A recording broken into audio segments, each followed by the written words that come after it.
Dan il-podcast joffri spazju fejn il-mistiedna jesprimu l-ħsieb personali b'mod liberu u responsabbli fuq suġġetti varji, mhux neċessarjament ikun hemm qbil mal-opinjonijiet tal-mistednin. Għalhekk nistiednu lill-udjenza sabiex tevalwa l-argument miġjub u bl-ebda mod ma jsir attakk personali fil-kummenti.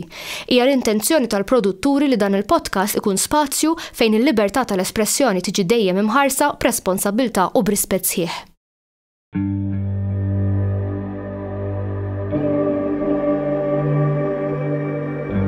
Perhaps we need some outside universal threat to make us recognize this common bound. I occasionally think how quickly our differences worldwide would vanish if we were facing an alien threat from outside this world. Nilqawkom magħna l-podcast ieħor, illum għandna żewġ mistednin. Għanna l-Franco Navarro, li huwa artist, u għanna l-Justin Nicholas Mikallef, li huwa teologu. Franco għandu exhibition li ġejja fit-28 ta' Novembru, ikun il-ġimgħa, u ħadibqa' sejra sa 12 ta' Diċembru. It-title tal-esibizzjoni hija Reduced to Insanity u ħassir Art by the Seaside l-Isla. U xek, Franco? Eżatt. Nilqawkom magħna. Grazzi. Mela. Il-connection bejnitkom it-tnej, kif għax din interessanti, l-ewwel ħaġa li ġiet nifmoħħi kif ikkuntat jgħidni Franco u għat li Justin dax kien. Żewġ affarijiet naħseb l-ewwel li ntqajna primarja konna naħdmu, xi skola primarja. Dik number wasir naħbib hemmhekk, ġifieri. U mbagħad iktar tard l-iskola tal-arti. Eżatt. U komplet il-ħbiberija, u mbagħad Justin jekk ngħid xi ċuċata waqqafni, Justin studja l-arti ekklesjastika. L-arti ekklesjastika xi ħaġa tal-kunventi kont. Fuq il-debijiet. Jiena kont. L-arti bażikament li għandha x'taqsam ma' kull ħaġa li huwa ekklesjastiku. U jiena kont bdejt jew kont kważi wasalt fil-masters tal-armerija, id-dekorazzjonijiet, is-simbolizmu tagħhom. U bekk insomma, sibna fuq xiex nitkellmu insomma. Xejn mhux ħażin. Dekorazzjonijiet. Dik nibdet il-ħbiberija minn hemm ħanajtek. Tajjeb. Ma x'jiena nafkom it-tnej. Naf. Il-Justin nafu, kemm il-darba tkellimna, lilek nafek tru ħanajtek il-komunità artistika u ġejt esibizzjonijiet tiegħek ġejt taf. Eżatt. Reduced to Insanity. Għaliex? Mela ħaniprova nirreduċija kemm jista' jkun fi kliem sempliċi. Propjament din il-wirja bdejt naħdem fuqha kif ħriġna mill-COVID prattikament. U l-ewwel ħaġa li dejqitni ħafna kienet il-fatt li spiċċat il-pandemic u ġiet gwerra. U bdejt naħdem, insomma, bdejt niproduċi l-ewwel pittura l-titlu kien Bellum. Kont ħanilab naqra fuq it-titlu ta' gwerra, l-idea ta' Bellum, bello sabiħa. Bellum bil-Latin. Mill-Latin kif ġiet għal sabiħa. Kont se ndeffes insomma l-background tiegħi tal-Arms and Armor, Military History of Art, bla bla bla. Sakemm jiena qed intella u qed nibni, bdew jiġru affarijiet ħansejħilhom insejn anke f'pajjiżna, mhux pajjiżna biss ta' m'għandix li kien dubju. U bdejt nix-xiftja mill-gwerra, mort fuq ċertu affarijiet korroħ li bdew jiġru Malta, pereżempju jekk inti ġejt Dark Malta l-wirja kelli xogħol jitratta l-femmiċidju pereżempju. U bdejt immisma daw it-tip ta' topics. Hemmhekk fej bdejt nidħol fuq it-tema insanity li in the back of my mind bdejt ngħid suppost mhux qegħdin aħjar aħna, ma nafux jiġifieri t-tieni gwerra dinjija, l-ewwel gwerra dinjija. U bdejt nassoċja li l-nifsi, sa forsi għawek qed nara kbir, ma meta tistudja l-istorja, meta taqra, I guess it happens. Dan iż-żminijiet bdejt nassoċjahom ma' żminijiet ta' qabel il-First World War. U bdejt naħseb f'artisti bħal James Ensor, li kien artist Belġjan, li beda jagħmel pitturi mis-subkonxju tiegħu li bdew juru li ġejja xi ħaġa kera. And he was right. Għabtejt namel naqra 1+1, u dita l-insanity għeda kolla hemm. Ovvjament u batem l-aspett li għatta attenta li ukoll ta' sanity li inti bħalma tagħmel pitturi ispirati minn daw l-affarijiet pjuttost negattivi, titiżżomm naqra tħares lej s-sabiħ ukoll. S-sabiħ tiegħi huma l-still lifes, the joy of painting. Ġifieri l-wirja fiha ftit minn kollox sa ċertu punt. Fil-fatt inti bat li xi samples lili, nsaqsik xi ħaġa niddiskutu xi ħaġa fuqha. Però battu li wkoll l-artist statement tiegħek, nimmaġina ktibta inti u xek. Inti fl-artist statement tajt there is strange comfort in madness. X'inhu dak il-komfort għalik li xi tittajt biha comfort in insanity? Hija xi ħaġa personali jew xi ħaġa taraħħa soċjali? Fidejk jew kif tridu taġi. Ibdenti. Lex jiena pittirtom uħloqtom minn anka esperjenzi personali, let's face it, jekk inti ma toqgħodx attent naħseb kif qed ngħixu, it's very easy to go downhill. Ġifieri minnu artist, minnu fotografu, minn għandu l-vantaġġ tal-arti tal-inqas issib ta' fint how to channel it, kif naqbad ngħid. Biex timmanifestaħħa. Eżatt. Fil-mod kif tesprimi ruħek inti. U jekk tkun ġej ukoll mid-dinja kif ġejjin aħna tar-rock metal u x'nafjien, tkun tlajt tismagħhom ċertu affarijiet, so there's a good channel. Però ir-realtà li d-dinja qed tinbidel b'mod radikali. U nemmen li jekk ma toqgħodx attent vera tinżilhem. Fil-każ tal-kuratur li huwa Justin, dak kellu libertà totali. Ura x-xogħol samna dal-kliem isna kif qed nitkellmu aħna. Però u bad ħallejt fidejh kif interpretaħ. La dika għalija hija imperattiva importanti. Nobot nimponi. Le, ovvjament inti bħala artist qed tistieden il dak li jara l-arti tiegħek. U jiena tintik invite ħanajtek biex inti tinterpretaħ għalik. U xek. Eżatt. Inti fil-artist statement ukoll ktibt li l-arti tiegħek magħmula biex tinftiem, mhux biex tinftiem imma biex tħossa. U xek. Which is true. Hemmhekk ra tajjeb. Jien naħseb kull arti hija qed hemmhekk mhux biex tiftiem ħanajtek, ma kważi hija a personal invitation minn l-artist. Biex inti tagħmilha tiegħek. Naqbel ma li qed tajt. Għax jiena nħares lejn ix-xogħol tiegħi, jiena dejjem nibda mir-realiżmu. But I am at my best u mhux qed niftaħar għax fadalli 100 miljun ħaġa x'nitgħallem, meta nisma' l-espressjoniżmu. U nafax kemm darba provajt noħroġ u nerġa' naqajem. U iktar ma nesprimi, iktar ma kontrasti jkunu qawwin u b'saħħithom. Għalhekk l-espressjonizmu dak li hu ġifieri. I think tasal qabel. U naħseb li Justin dak li beda jipprova jgħid li tinħass ġifieri. Ma nafx tixi x'ħassej Justin inti meta rajt xogħol Franco. Anke meta ktibt xi artiklu wkoll fil-gazzetta kif jista' jgħidlek anke s-Sur Navarro, bdejt inqabbel ħafna ma' artisti magħrufin. Ħansemmi wieħed anke minħabba li anke jien iktar mitfuħ lejn l-arti ekleżjastika. Wieħed magħruf Caravaggio.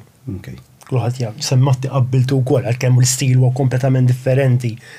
Hemmhekk hemm insanity kbira. Apparti li hu ma kienx 100%.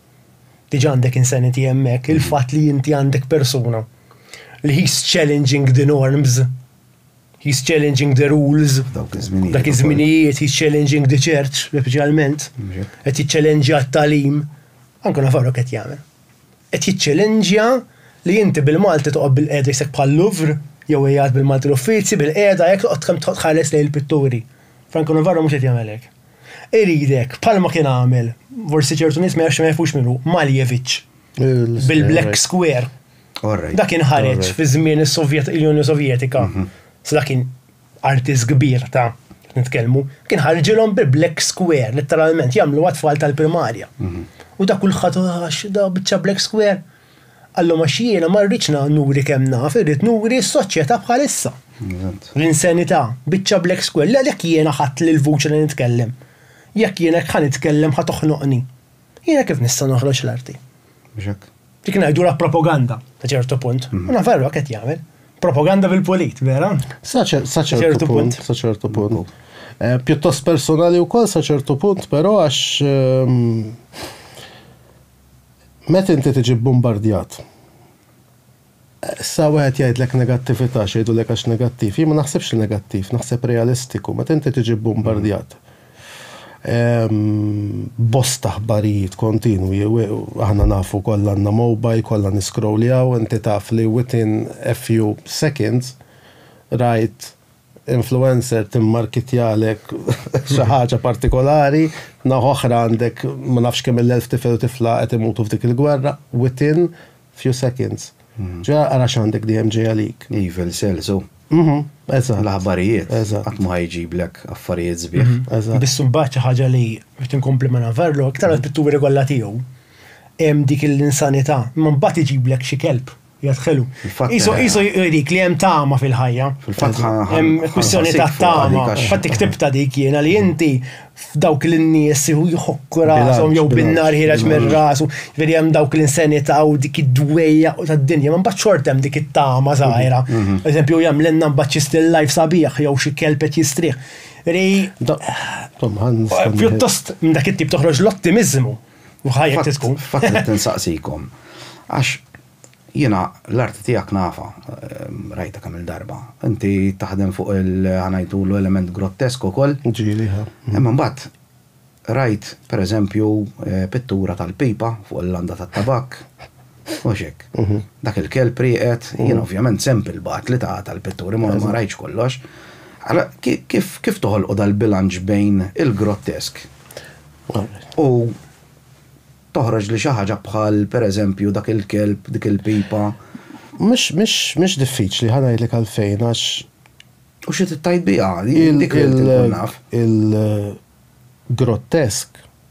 jiena ħares ħafna lejn il-Nordic artist, ġifier mostly lej dawk inħares.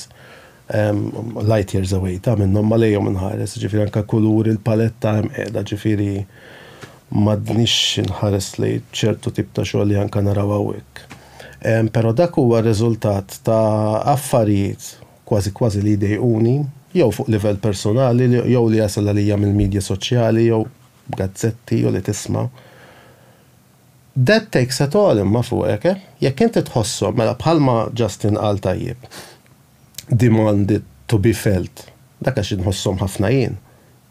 Ir-realtà dik fl-aħħar mill-aħħar. Bħal la tħossom ħafna ifisser li draining ħafna. U bdejt ninduna, u di mhux l-ewwel darba li ġrat li kont għaddejt minna kelli 27 sena, mhux l-ewwel darba li ġrat li. Għad jiena qed nispiċċa nobgħod il-pittura I'm putting way too much of myself.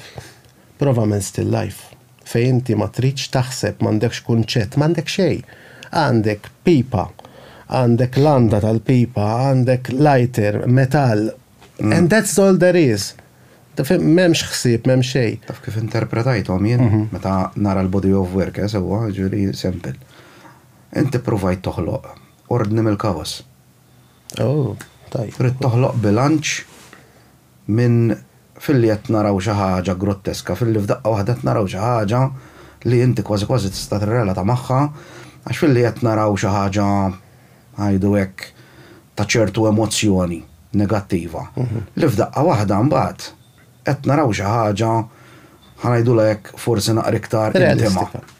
Intima, iktar realistika. Titkellem ukoll fuq it-tbatija u t-trascendenza. Kif toħloq il-bilanċ bejniethom? Mela, il-ħajja kwa tbatija. Sewwa. Issa, Navarro anke fil-pina flejt ukoll xogħlijiet preċedenti ta' Navarro. Sewwa mhux l-ewwel darba rajt pittura, għandi pittura wkoll id-dar tiegħu. U mix-xogħlijiet ta' Navarro li nara jidhlu li hemm it-tbatija tal-bniedem. Tajjeb? Nieħdu eżempju, ħafna pitturi ta' allat li kien għamel, iftakar? Mhumiex l-allat tradizzjonali kif nafu aħna, ma l-allat kollha li qegħdin ibatu a ċertu punt. Aħna l-allat kif nagħmluhom is-soltu. Rebbieħa. Imma anke eżempju jien fil-każ tiegħi għandi pittura pjuttost kbira ta' Navarro tal-Medusa. Il-Medusa kif nagħmluha s-soltu? Bisri fuq rasa dejjem b'saħħitha dejjem invincible. Imma Navarro xogħol li jagħmlu jisu Medusa mbikma. Niftakara hija stri. Medusa wiċċa kważi mbikkem. All right. Hemmhekk it-tbatija li kulħadd int minn int minn hemm fuq, ġifieri kien tkun il-President sa l-bidwi bil-Malti, kulħadd għandu jibbati. Mhux għax inti mlaħħaq, mhux għax inti kulħadd irid jgħaddi mit-tbatija. Ekku. U għalhekk insemmija infatti. U xi ħaġa li għal Kate li interessatni, inti xat l-ewwel ordni mill-chaos. Ordni mill-chaos, fil-fatt kont ħanarġa' nelabora fuqha. Għax hemm isa logħba bejn il-order and chaos. Aħna nafu li n-natura mhijiex ordinata sewwa hija kaotika. Ekku. Aħna nagħmlu ordni minn dak il-chaos. Ekku. Sewwa l-universu huwa kaotiku kif jaf kulħadd. Kemm toħroġ l-arti hemmhekk, kemm toħroġ dak kemm qaskel għalfejn ngħidha fil-anzi thank you tal-li għatta int, għax dak ifisser li allura xi ħaġa tajba għamilt. Waslet. Għax dak li qed nipprova nagħmel fajti wkoll. Ġifieri għandi chaos u mela m'għandix għandi. Imma tipprova you try to order, you try to improve, tipprova tissetili, dak it-tip. U toħroġ lok fil-pittura u fl-arti jiena nemmen u din nitkellem ma' artisti ħbib tiegħi, artisti tajbin li nirrispetta. Hemm xemm f'ħajtek. Pittura, skultura, ħatoħroġ. Ekku. ħatoħroġ, ma you can't hide it. Tista' taħbija fir-realtà, ma fix-xogħol tiegħek, you can't hide it. Ġifieri anke f'artisti kbar. Ġifieri Van Gogh wieħed. Bdejt jiena bl-marfa li għaddej minn ħażin. Eżatt. Hidden messages. Xogħlu. Eżatt. Anke Picasso, ġifieri Picasso kemm ħafna ma jifhmux. Il-mod ta' kif beda jgħid ħansemmi il-blue period. Meta tara l-blue period tiegħu, meta kien tipinġi dak kollox blu. Speċjalment meta tara nies mitfuqajn bil-blu, turi il-persuna mhux għaddejja minn mument tajjeb. U mbagħad meta taqqa waħda jeqliblek għal roża u kuluri. Ġifieri kultant, kif qal Franco Navarro. L-art u minnu mhux l-artist biss anke kien dilettant. Sa jiena għalkemm bejn għajdu nifhem fl-arti. Ma nafx mhux impinġa ta' ma minix daqshekk tajjeb daqs Navarro. Imma anke jiena li dilettant ukoll jekk kien għandi għaddej minn ħażin, nista' naħbiha minn kulħadd. Imma fil-feta tinġi fuq it-tila. Le toħroġ. Dak il-ħin toħroġ. Issa jekk inti mdejja, jekk inti ferħan, jekk inti ribellus. Iva dik konna naraw anke fl-artisti l-kbar ta'. Jiġifieri anke fir-Rinaxximent, jekk jiena ribellus bil-Malti, ħansemmi Michelangelo Buonarroti. Għax il-Papa di jaqlu għajnu, xamillu, tafaw fl-infern. Kull plama trid toħroġ il-rebellioni. Għax kien pinġo marwenino. Eżatt. U at the end of the day xort tagħmel li rid Michelangelo faħar mill-aħħar ġifieri. Qed insemmilek ġifieri 500 sena ilu ta' mhux il-bieraħ. Ekku. Jien pereżempju xi ħaġa li nara fl-arti hija l-ewwel nara l-arti tal-artist. Ma trid insirna fl-artist. Ġeneralment, meta ssirta fl-artist, tibda tgħid fejn il-connection bejn l-arti tiegħu u l-artist. Għax l-artist kif għadt inti jaħbiha. Imma mbagħad ikun hemm dawk il-hidden messages ġo l-arti tiegħu. Fejn hu qisu dak li għandu ġo fih irid joħorġu b'xi mod iweldu u jitfgħu hemm barra biex jesponi ħan-nies biex qisu arawni u arfuni indunaw min jien. Dik hija l-arti. Għax l-arti mhijiex sempliċement jiena bħal Justin għallim ukoll. L-arti mhijiex sempliċement skill. You might be skilled u tista' tagħmel l-aqwa pittura bl-iktar dettall preċiż. Whatever it is, u m'hemm xejn ħażin bek, biex id-diskors ikun ċar. Imma hekk qed titfali teknika bla ruħ u partikolarment mhux qed tkun ġenwin. Autentiku biżżejjed li qed tajt tiegħek. X'int għandek id-dmir li tajda tiegħek l-opinjoni. Tajba jew ħażina, għandek raġun, m'għandek irrelevanti, ma tittajda. That's where I view art imbagħad jien. So jiena ma naqqas xejn ġifieri mill-arti ta' ħadd ieħor b'mod totali. Ovvjament. Però kif qed ngħidlek ġifieri titfaħħa dik l-awtentiċità, ġifieri qed tara x-xogħol u minnu titħoss li daqt jgħidlek xi ħaġa, mhux just a fint, wow, sabiħa, waqafnim. Ara, jien l-arti jien kif naraħħa jiena. Jien ma rridx li kulħadd jogħġbu l-arti tiegħi. Ma rridx li kulħadd jogħġbu l-arti tiegħi. Sewwa, jiena rrid li jkun hemm xi ħadd li jiġi jgħidli isma' għalwieli kemm il-darba. Jogħġbuni r-ritratti tiegħek imma jqabduni dwejjaq. Thank you. Hekk irrid jien imma l-inqas trasmettitlek emozzjoni. L-indifferenza jalar. Jiena jekk trasmettejtlek tip ta' emozzjoni, essenza jiena nkun irrid ngħid xi ħaġa bih dak ir-ritratt jew f'każ tiegħek il-pittura tiegħek. Imma inti qed tistieden dak li jkun interpretaħħaw. Issa meta jinterpretaħħaw u anqalklu emozzjoni mhux sempliċement ġie quddiem il-pittura. Right, sabiħa. Right. Biex tqan. Lejja jillum ta' mill-lielek.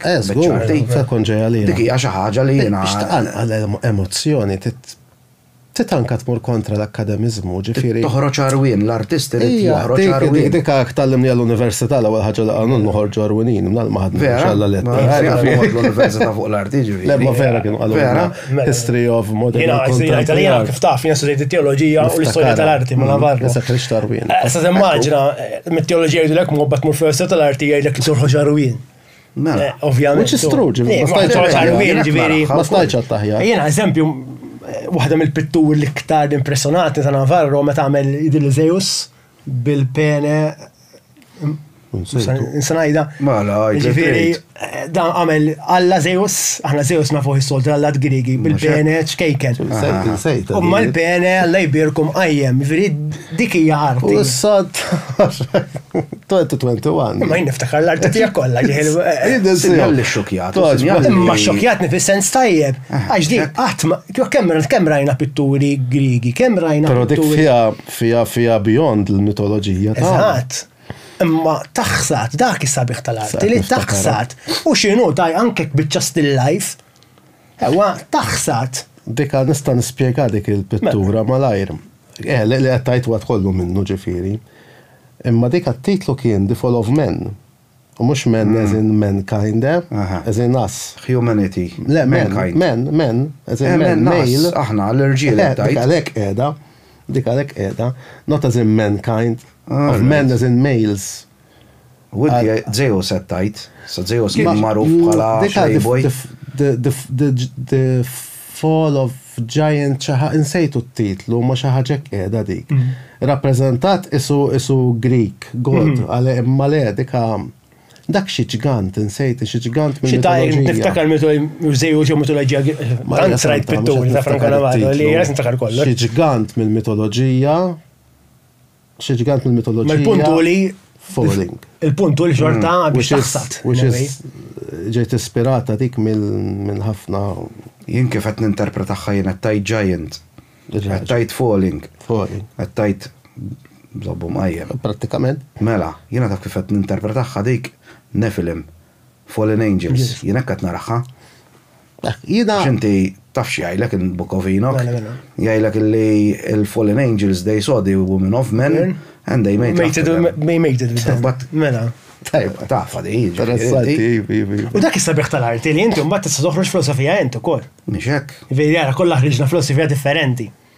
Vedi fil-fatt waħda minn għax issa qed nismakom titkellmu, waħda mill-affarijiet li normalment nagħmel meta nagħmel wirja nippoetiċizza ftit. Ġifieri jew jinnaf jew naqbad mid-Dante jew whatever insomma mill-Inferno nippoetiċizza. U qed nikkritika s-soċjetà imma taħt il-maskla ta' xi Shakespeare ta' xi filosofu whatever u xi Hegel you name it. Tgħaddi. Darba ma ħassejtix li nagħmilha. Darba letteralment, rajt it-titlu forsi ħattu josraqtu mill-Barbieri di Siviglia, x'firi ta' minn hemm sraqtu dak għax oġobni. Smajt il-kant, rajt it-translation di tajjeb, joqgħod eżatt. Imma ma qatx noqgħod nippoetizza, ġifieri ma użajt ebda kittieb jew ebda filosofu biex forsi nipprova nbenġel. Letteralment dak li kif qed inħossa jien is-sitwazzjoni li xi ħaġa biex qiegħda sew u ħanagħmel wirja fuq hekk. Tajjeb jiena kif għat l-ewwel inti fl-istorja tal-art, l-istorja tal-art istudjajta sew u tħalt fiha sew. Dejjem għalmuna li jenna li l-kontemporanjetà tirrappreżenta. Sabiex dak li qed nipprova nagħmel ħanajtek, in my way ovvjament. Jiena ninnota wkoll anki fl-arti tiegħek inti tħobb pinġi għajlek u sejjer żball, lilek innifsek. Iva. Ġeneralment tidrek barra u ġvera. Però żomm hemm żewġ raġunijiet. Dik dejjem kelli kurzità fuq. Inti qed tirreferi għal Self-Portrait in Hell. Aha. li dika ispirata minn Edvard Munch. U is-self-portrait, m'hemmx narċisizmu, ġifieri. Le, mhux ħaġa ta' narċiżmu. Għax dik tal-limta ma nħabib tiegħu ħan semmiħtax nirrispettaħ bħala artist Noel Azzopardi, pittur ġigant. Artist kbir, Darba kien qal u bajt namilha wara li qalili l-iktar li taf il-lines ta' wiċċek.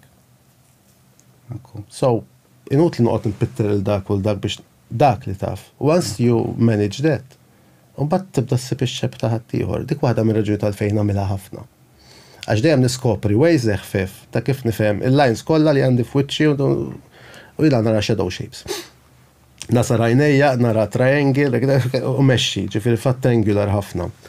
Is-self-portrait in hell dak li għatek, dik hija homage, tribute to Edvard Munch. U dik il-tribute tajtilu meta kont Palazzo Reale Milan u rajt retrospective u l-iktar parti li impressjonatni u emozjonatni hija li ta' 47 sena dal Italjandijin. Ġi burnout, kellu breakdown tal-qaddisin, kien se jżarma, sar alkoholik u kien successful. Why? Because of a childhood trauma li he never recovered. U batmar sfittex lajnuna, whatever. Rajt daw il-pitturi kollha, rajt is-self-portrait in hell tiegħu u ma qatx. Għadz da, I want to redo it, netfalili, ovvjament, fajt li flok emmu. So it's like a homage and a tribute, għax iktar mill-li kemmu tajjeb Munch, l-umanizmu nara, l-umanità. Dik jien tispirani l-iktar. U n-nota wkoll li il-forum tan-nies tiegħek ikunu deformi ġieli u ġieli incomplete. Iva. Meta tiddeċiedi li pittura lesta? Mhux dejjem inkun naf. Titlesta pittura? Naħseb li le, kellu raġun Leonardo. Għandi pittura jisimha The Cherry Picker. Rajt naflemi. Waħda battieli di. Mill-iktar pitturi strambi li għattamilt f'ħajti. Ispirata minn artisti nordiċi, ispirata mill-ħaddima ta' Malta. Għadak smajt konversazzjoni fuq il-cherry picker kollha jagħtu fit-triq. Għax ta' cherry picker ma wasal, ċujna immaġinajt AMD dik hija l-artistrija. Forsi hemm nista' ngħid mhux qiegħed sew ma mhux qiegħed sew tajjeb tiġi. Għax qed naħseb x'inhu ma jgħidu dawn iċ-cherry picker u f'moħħi qed ngħid jista' jkun li nirrappreżenta cherry picker bħala bniedem jiġbor iċ-cherries fashioned in Caravaggios, boy bitten by a lizard. Oġi dak pratikament, which is very weird. U dak at one point per eżempju naf li il-parti l-oħra tal-id ma kienx interessanti, għax rid nitfa' il-focus, l-enfasi fuq il-picking of the cherry, għalhekk ma nistejtix. So hemm loġika. Żgur, le dejjem ikun hemm loġika. Però mhux dejjem tkun taf, il-pittura li qed nagħmel issa Warmonger naħseb ili xaru nofs. And I know it's not done yet. U meta tajt xaru nofs? Taħdem fuq għallum, taħdem fuq ġimgħa wara. Nagħmel xi xargas mal-pjanċa u dak in-nofs xahar hekk kien missa darbtejn ġifieri. U mbagħad daqshekk. Tinxef u mbagħad noqgħod. Għax imbagħad inkun irid il-ħin tiegħi nħares u nifli. Jien tafx ninnotaħħa ħafna. Li ċertu artisti li għandhom ċertu temi jekk bħal tiegħek u artisti oħra kollha għandhom background jew inkella ħanajt iħobbu ċertu affarijiet l-istess. Pereżempju aħna r-rockers. Sewwa, aħna meta naqbdu nitkellmu bil-garanzija kieku kelli nsaqsik jien. Il-films xi tħobb? Lord of the Rings tħobbu. Lost jasmajtu. Minar ma naf. Ekku. Fimt? Jiena naf, per eżempju, ħansaqsik ta' epic music tipo Hans Zimmer. All right, okay. Et nifhem, aħna kollha għandna dik xi ħaġa. Meta nkunu nħobbu l-grottesk, speċjalment, u nkunu rockers, sewwa, kollha issu għandna dik xi ħaġa, dik it-tendenza li nħobbu l-istess affarijiet. U din innotaħħa. U dik naraħħa toħroġ fl-arti tiegħek jien ukoll. Ġina Franco kemm ili nafek żmien. Konx naf li inti pereżempju rocker għax qed tgħidil illum hawnhekk. Jiena rocker fis-sens nħobb ix-xena u għandi ħafna ħbieb, però badda skim nħobb ir-rock nħobb il-ġed żejjin. Jgħateb bilanċat. Hemm qegħdin, ġifieri. To be honest, ħankun onest, jiena naqa' diffidenti minn artisti li ma jħobbux il-mużika. Saw kull tip ta' mużika. Diffident, visual artist qed ngħid li ma jħobbux diffidenti ħafna, ġifieri nibdem something is not okay speech. Il-mużika tispirani pereżempju. Għax il-mużika tasal qabel il-visual arts, ma ndux lux kan dubju fuq diġi, tasal malaj, l-emozzjoni tasallek mal-ewwel ġifieri, whatever the kind of music, sa kemm hija tajba ġifieri. Ma nafx kienx ir-rock li tani dik il-formazzjoni, ma nafx, però mill-esperjenza tiegħi anke ma' artisti oħra ġifieri kif qed tajt int eżatt, normalment nisbħanna jekk il-fashion huwa r-rock u l-metal imorru jisimgħu lek it-tango. Ħajdru kontra, fimt? Tipprova ngħidlek. Artist mhux konformist. Eżatt, prost. Jekk artist titfawġa kaxxa bir-rispett kollu jiġi għallax konformist mhux artist. Dik hija waħda mill-problemi. Hija xi ħaġa li tifgaw il-veru tal-kelma. Eżatt, inti artist kważi assista titfawġa kaxxa. Saw qatt ma tista' kważi ngħidlek x'kaxxa, x'iżobb ta' kaxxa, alla kaxxa armija. Jien m'għandix kaxxi, fimtli ma tista' tfal imkien. Jien hekk nirraġuna. Għax artist huwa xi ħaġa liberu għandu dik il-liċenzja ħanajdula biex jagħmel u jgħid li jrid. Infatti, jiena eżempju dilettant ħafna tal-arti barokka. Sa, naħseb taf fl-arti barokka, għajt il-verità, sa anke Navarro, l-iktar joġbu dawk li mxew eżatt mal-liġijiet li ħarġu l-Knisja li kollox tara, kollox qaddisejn, kollha din jitolbu jew xi Fal-Caravaggio, il-Madonna mitfuqa bladdoċ, u l-Madalena tikpi u skużi pregnant ukoll. Meta toħroġ dak ir-ribellioni, meta tħalli l-artist liberu, l-arti jaf nisbaħ. Però mhux qed nitkellem estetikament x'inha li għalija. Permetti li wafqek minuta biss naqbel 100% li tittoqgħod attent biss minn esperjenza personali wkoll u anke ta' ħbib tiegħi. Tittoqgħod attent li Caravaggio tistudja lilu. Xogħol tiegħu ir-rebellioni kollox ta' bil-bija.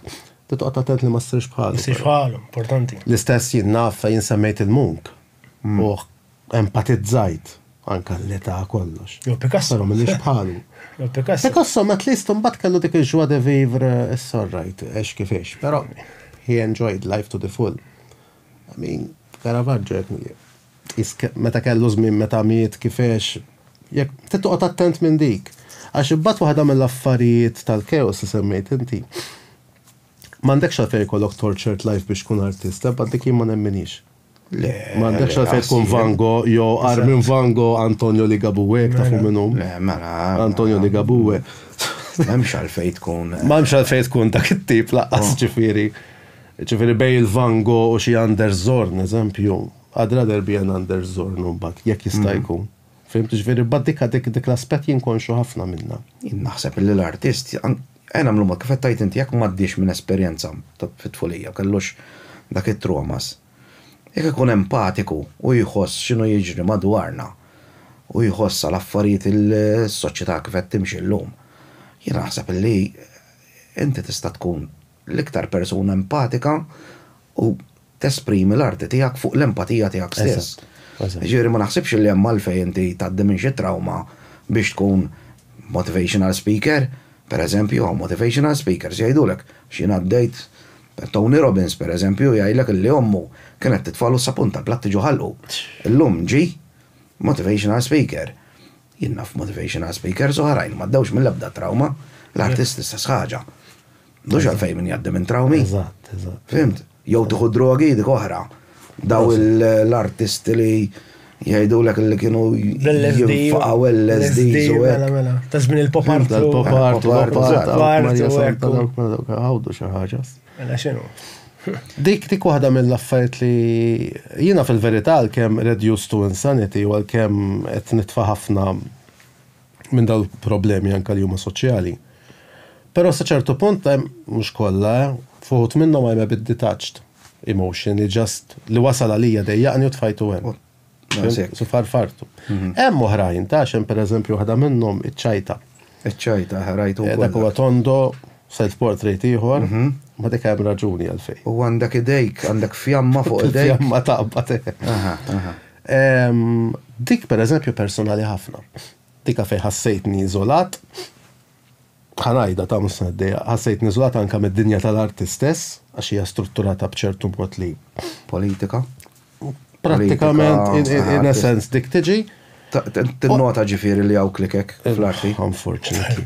Qed nitkellem ma' artist zazuħ, konna mek l-art by the seaside. U kien għandha l-artist zazuħ, Nkellmek fuq il-galleri u kol ta' ġifiri.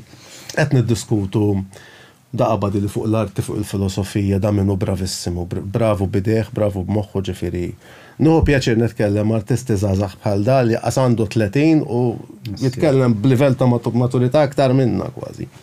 U fl-axħar għalli, isma Frank għalli dik walla ċajta ta' il-filosofija u Hegel u Freud u da kollox ċajta. Kollox ċajta vizavi ġifiri, kem ħaddumtix, kif ħatix, l-imħabba minn għandek madwarek. Għaddien, mux dak importanti fl-axħar. U jqbat, dak li beda dejjem moħħi. Din il-frustrazzjoni tfajta portrait, it's all a joke. Mexxi, sowja terapija sa ċertu punt. So, dik edam defsab din il-wirja ħabba din il-raġuni. So, bat ikollok dal-affarijiet. So, minn daqsek nirringrazzja l-dazzazuħ għal-dir, għal-di l-idejat ġenjali. Kif tispera ruħek u minn xej tispera ruħek? Tispera ruħek per eżempju ġili tara stampa, ġili tara ritratt, ġili tara per eżempju film. Taqra ktieb. Mużika. Tisperani ħafna. Ġili per eżempju, orrajt, tispera ruħek minn ċertu mood. Jien ġili per eżempju jisaqsun imma kif ħriġt bieħda r-ritratt per eżempju. Najdrom ir-ritratt ikun beda qabel ma nkoqbat il-kamera. Kważi qabel ma nkoqbat il-kamera u tfajta ġol basket. Għaxinti daka kif tajt, hija xi ħaġa personali, kif għattinti, qed timpoġġi li l-nifsi arwin hemmhekk. Dak li jiena m'għandix il-bajt li ngħidu, qed ngħidu bl-arti tiegħi. Ekku. Fimt? Ekku. Issa jien bniedem rebellus ħafna. Ġifieri minix wieħed li noqgħod nomod il-kliem.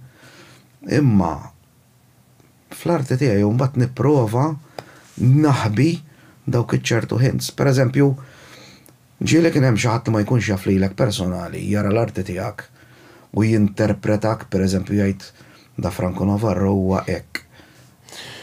Depressiv, kellek tfulija ħażina, kollha qalhom li kemm qalu li affett, però nieħu pjaċir ukoll nisma' li artisti oħra kellhom l-istess esperjenza. Artist ħabib tiegħi l-istess qalu li inti kellek tfulija ħażina, tibda ma kellux.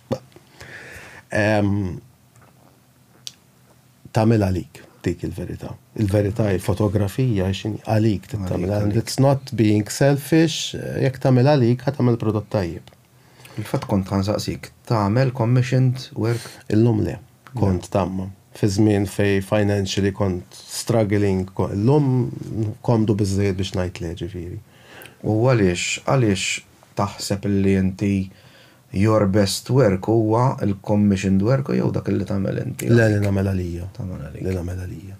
Li nagħmel għalija meta nkun tajjeb, mentalment, emozjonalment, dak l-aħjar xogħol. In spirit. In spirit, għax meta għamilt xogħol kont għamilt wirja l-Mosta niftakar fej kont ħażin aġeb u għamilta biex nessi għamilta ma kontx għamilt xogħol tajjeb. When I look back hekk ngħid. Ġifieri you have to be there. Tajjeb. But the point is, at the end of the day, you move on no matter what, ġifieri. Dejjem. X'inhi, you move on no matter what. Kemm l-eżibizzjoni għamilt solo?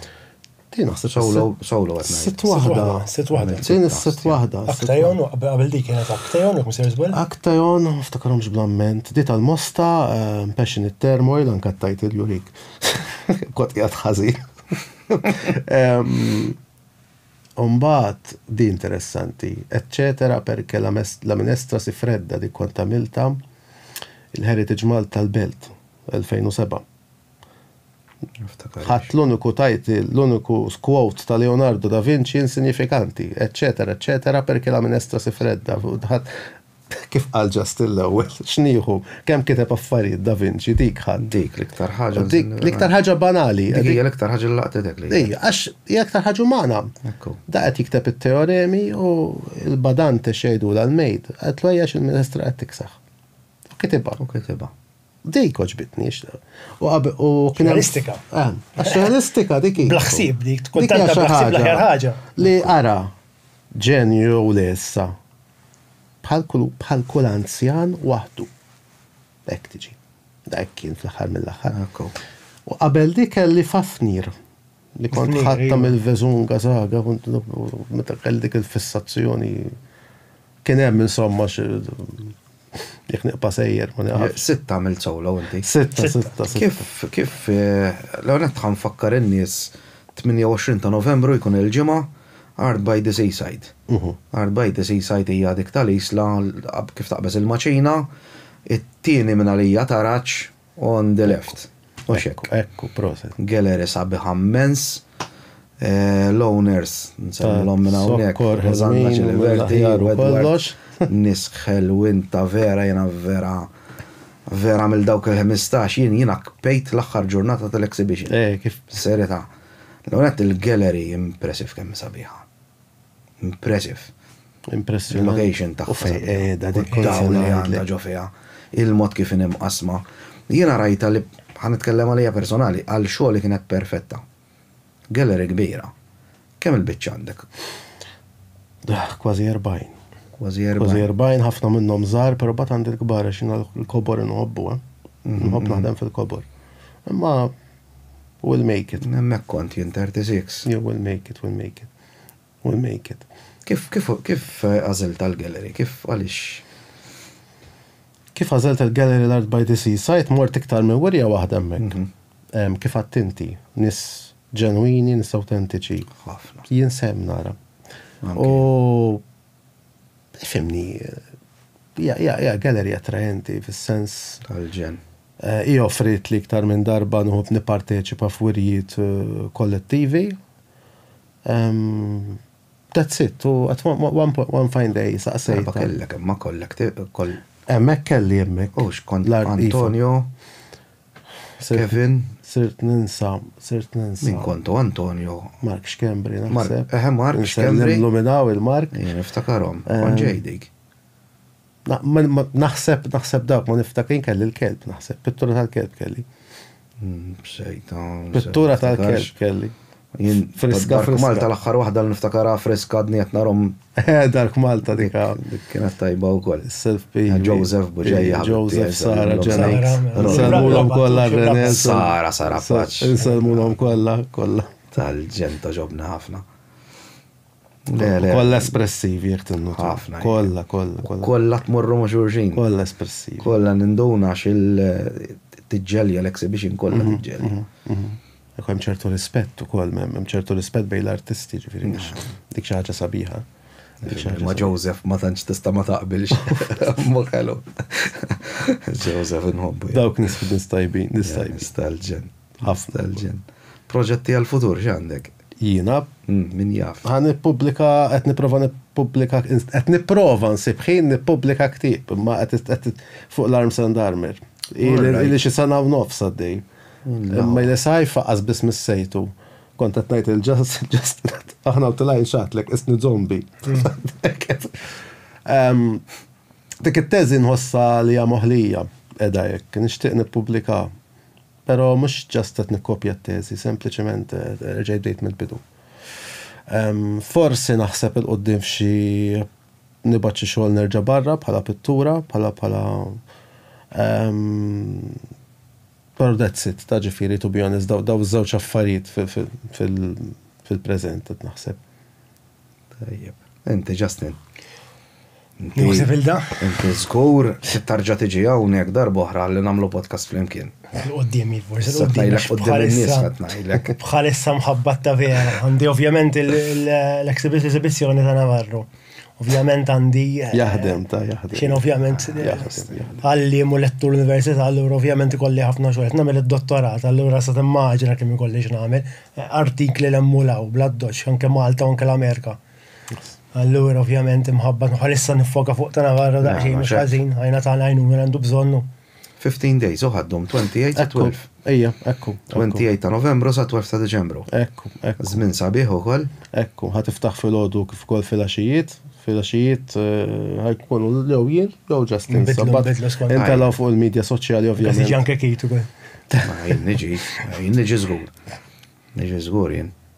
Ġveri, bat intallaw iktar fid-dettal il-ħiniet tal-ftuħ, eccetera. Intallaw il-poster Facebook u hekk, tajjeb li anke jsegwu li fanku Navarra u kol. Keħeraw xogħlijiet tiegħu anke proġetti ta' quddiemu, ovvjament. Ekku. Naħseb tkun interessanti, tkun wirja ngħidu riflettiva biex ma ngħidx challenging, ngħid riflettiva, forsi ċertu xogħlijiet huma challenging, imma iktar ngħid riflettiva. If anything ġenwina, l-aħħar mill-aħħar ġifieri. M'hemmx daħ fil-wiċċ, dik żgur. Jien hekk nifhimha wkoll. Għax exhibition inti għat lilek mill-COVID taħdem fuqha. Ejja. Kif? 6 exhibitions għamilt solo inti. Ejja. Kull exhibition, issa kun onest, kull exhibition kemm tlestija? Possibbli tlesti exhibition per eżempju 50 xhur? Le, jiena rrid 3 snin 4. L-ewwel li tqajna niftakar meta konna din naħsbu fuq eżibizzjoni, konna bil-maskri għadna. Infatti mort għandu fil-bottega tiegħu u konna għadna fid-distanza niftakar. Biex nobdu regoli tal-COVID. L-ewwel ħaġa bien testressjani urja tal-arti. Mhix xi ħaġa li nagħmel. Huwa l-isbaħ żmien, dik isu t-tieċ, jiena naraħħa, isu t-tieċ. Hekk tiġi. Jien għamilt żewġ exhibition solo u ngħidlek l-isbaħ żewġ. Ġa apparti affarijiet oħra, ma l-isbaħ żewġ fil-ġerni tiegħi ta' fotografu artista li trid huma l-esibizzjonijiet tiegħi. Llum looking back l-ewwel exhibition tiegħi 2016, llum nħares li ċertu dieqa. Ma di l-aħħar waħda jien kienet speċjali għalija, kienet speċjali. Di l-aħħar waħda tiegħek rajta jien u eċċellenti, l-fotografija titkellmek, ġifieri. Dik kienet dik domt naħdem fuq. Minix wieħed. Jien domt naħdem fuq mill-COVID dik. Qed tara. Jien minix wieħed li nifhem fil-fotografija ħafna, ġifieri ftit għandi bħala knowledge, imma għadni niftakar Pontun. Dik niftakara. Fakkart niftak dik il-fotografija ġibt li f'moħħi.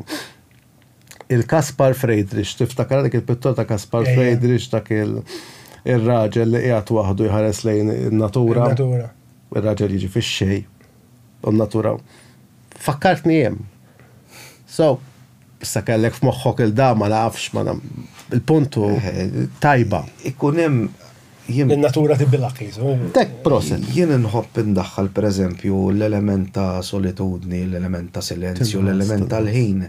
Fil-fatt beyond space and time kien jiena milli nara mill-fotografija tiegħek hemm dak element neoklassiku. Neoklassiku. Hemm dak element neoklassiku lin-natura fuq il-bniedem.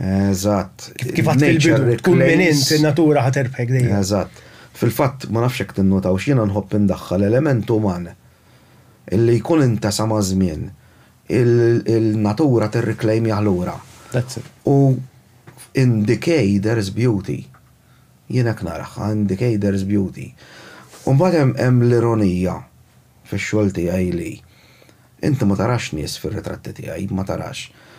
Jekk għandi tliet ritratti fejn jidhru shadow people. Iktar mill-nies. Shadow people. Sawa. Tajli għaliex għax jiena t-tema tiegħi hija dejjem solitudni. Allora dak kollu li qed nipprova naħrab minnu in-nies xorta tinsibhom hemm fir-ritratt tiegħi. Ġifieri hemm l-element uman. Eżek post-apokaliptik ngħidulu hekk. Għala William Turner nitkellmu jisu. Eżatt.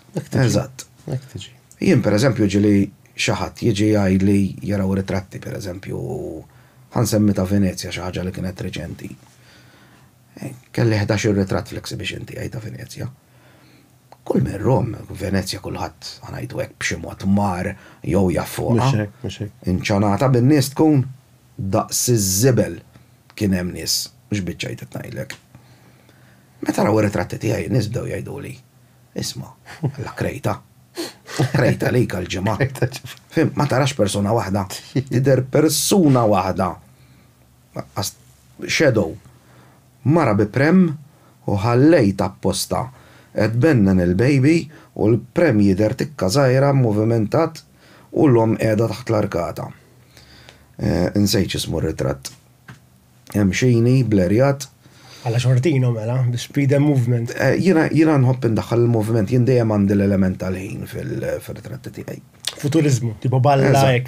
Tipo balla u artist tal-ment jismana, mux jaspet Tipo balla. Tipo balla. Balla u artist futurista tal-jan. Giacomo Balla. Eżatt, Giacomo Balla. Biex mulla jieġu balla. L-għal jgħidu dan jgħallem il-reġjon, bil-balla. Tisraq slice tal-ħin u tirrekordjaħ fi frame wieħed. Eżatt. Meta raw ir-ritratti ta' Venezja bdew jgħidu l-nies fejn huma. In-nies, alright, kien hemm in-nies, ma mbagħad tidħol it-teknika wkoll. Dana Franco inti użajt il-pensil sewwa u għandek teknika wkoll. Kollox hemm. Inti mingħajr it-teknika mhux ħatasal għal tagħmel arti. Le. Sewwa tista' tinġib sobajk, alright. Hemm teknika wkoll. F'kollox hemm teknika. Sewwa, mużiċist jekk ma jafx idoq whatever l-istrument, ħajħloq mużika, storbju ħajħloq. Mhux hekk. Sewwa, jiġifieri t-teknika tidħol ukoll. Ma tgħidlix mużika kontemporanja.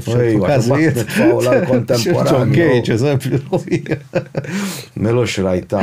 Nsejt Jimmy Fallon għandekun kien hemm raġel ma nafx minnu jien ma nifhimx fil-mużika daw li provajt. Kikra u kuċċarina. Għamel tjun, għamel diska bija. Kull ma qabad il-kikra mill waħdek, għaraj tajli hija forma tal-arti ukoll.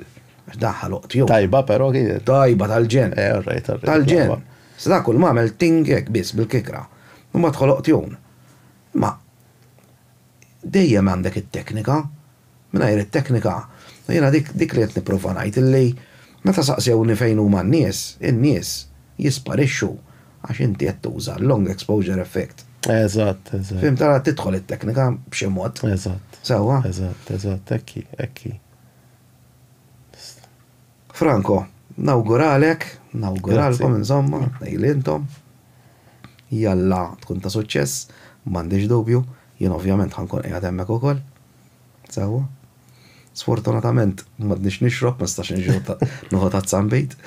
Għax is-sili sena u 9 xhur ma nixrob. Mill-exhibition eżatt. Mill-exhibition eżatt. Fl-exhibition xrob temma. Għamilt 15. Pejjeb, ġifieri. Ma tpejjeb. Dik naqra. Tajjeb. L-età dik jgħidu. L-età. Għadu zaħi. Saboru, inti kam għandek? 38, nix zaħi. Jarrejta, insomma għandek 9 snin ta' għadejna, ġifiri għatek zaħir. 9 snin ilu kontat nejsni. Rocket. Ekku. Tajjeb, proset. Grazzi ħafna. Proset, nawguralkom. Grazie. Thank you very ħafna. much. Thank you. Thank you. Grazzi tal-li segwejtuna. Lejlet tajjeb.